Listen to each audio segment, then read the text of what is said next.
మీరు ఉండే ఇల్లు బాగుండాలని ఆశిస్తారు, నివసించే బెడ్రూమ్ అందంగా కనబడాలని కోరుకుంటారు, మీ యొక్క వాష్రూమ్ కూడా శుభ్రంగా ఉండాలని ఆశిస్తారు. ఇందులో తప్పు లేదు. కానీ ఎక్కడైతే మీరు స్థిరంగా వందల్లో కాదు వేళ్లలో కాదు కోట్ల కొద్ది సంవత్సరాలు ఉండాలో మీ యొక్క సమాధి బాగుండాలని ఎప్పుడైనా కోరారా?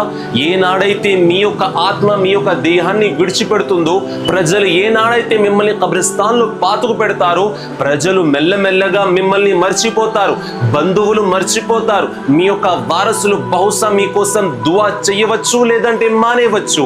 కానీ ఆ యొక్క సమయంలో మీ కుడివైపు ఉన్న పక్కెటి ముక్కలు ఎడమవైపు వస్తాయి, ఎడమవైపు ఉన్న పక్కెటి ముక్కలు కుడివైపు వస్తాయి. ఆ సమయంలో రక్షించేది మీ యొక్క సహచరుడు. సమాధి లోపల మిమ్మల్ని కాపాడేది మీ సహచరుడు. అల్లాహ్తో సిఫారిషు చేయించేది మీ యొక్క సహచరుడు. అతను ఎవరో కాదు, నమాజ్. ఆ నమాజ్ ఏనాడైతే వచ్చి మిమ్మల్ని రక్షిస్తుందో ఖచ్చితంగా అల్లా మిమ్మల్ని కాపాడుతాడు.